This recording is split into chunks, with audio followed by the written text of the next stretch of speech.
Parecía que las personas huían de los demás. Y es que no parecía, en realidad estaban huyendo.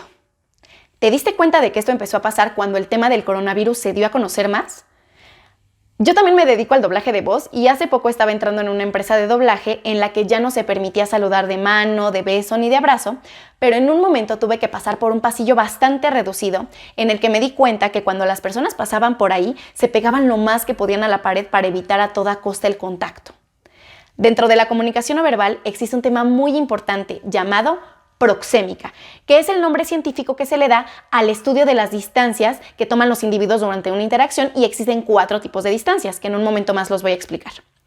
Apenas este viernes 20 de marzo, la Secretaría de Salud dio a conocer mediante la Jornada Nacional de Sana Distancia a un personaje que muchos ya conocerán, llamado Susana Distancia, que nos explica las medidas de prevención para evitar el contagio del coronavirus o COVID-19. Y dentro de las medidas nos da algunas de higiene, como el correcto lavado de manos, nos habla sobre los saludos, que por cierto es un tema muy importante también en la comunicación no verbal y que lo podremos ver en otros videos adelante. También nos explica que al estornudar y toser, lo recomendable es hacerlo con la parte interna o en la parte interna del codo. Y bueno, entre otras medidas, una que menciona en específico es sobre las distancias que se deben tomar con las demás personas. Estas recomendaciones son que tomemos una distancia de 1,50 m a 2,25 m. Y también nos recomiendan conocer la información sobre las distancias que existen. Hace un momento mencioné que son 4, y estas son: la íntima, que comprende de los 0 a los 45 centímetros, y es la distancia que, como su nombre lo dice, ocupamos con las personas más íntimas a nosotros, como nuestros padres, nuestros hermanos o nuestra pareja. Después tenemos la distancia personal, que comprende de los 45 a los 120 centímetros. Y esta distancia es la que ocupamos con nuestros amigos, nuestros compañeros de trabajo con los que más interactuamos, familiares ya no tan cercanos como en la íntima y cualquier persona de confianza. Esta es en realidad la distancia que más solemos ocupar en nuestra vida cotidiana. También tenemos la distancia social, que comprende de los 120 centímetros a los 360 centímetros.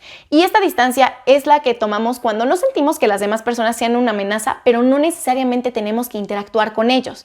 Por ejemplo, podría ser algún vecino o algún compañero de trabajo del que ni siquiera nos sepamos el nombre, pero como ya lo identificamos, ya no sentimos que sea una amenaza. Y por último tenemos la distancia pública, que va de los 360 centímetros en adelante, y es la que solemos utilizar con los desconocidos, ya que es una distancia bastante buena para poder interpretar las intenciones que los demás puedan tener con nosotros. Estas medidas no son universales, sin embargo son las más comunes, pero pueden variar de acuerdo a distintos factores como los culturales, o uno de los más importantes es la cantidad de población que hay en ese lugar. Los lugares que tienen más población, como están acostumbrados a estar en espacios más reducidos, reducen también estas medidas. Y los lugares en los que la población es menor, como tienen mucho más espacio, entonces las medidas se amplían.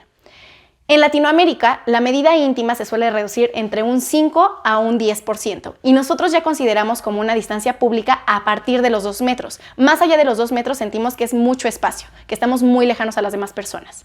Y también hay algo llamado burbuja personal, que es una distancia que cada uno establece, que depende de cómo nos sintamos cómodos con las demás cosas o personas. Y si alguien llega a invadir esa burbuja puede ser bastante incómodo o incluso agresivo. Entonces es importante tratar de no invadir las burbujas de los demás y saber qué podemos hacer en caso de que los demás invadan la nuestra. También es importante atender a las medidas de salud que nos dan nacional e internacionalmente. Si no necesitamos salir de casa, evitar hacerlo. Y respetar las medidas recomendadas, que vienen siendo las de una distancia social. Conocer información sobre la comunicación no verbal en general te va a servir para poder entender a los demás y poder mejorar el entorno.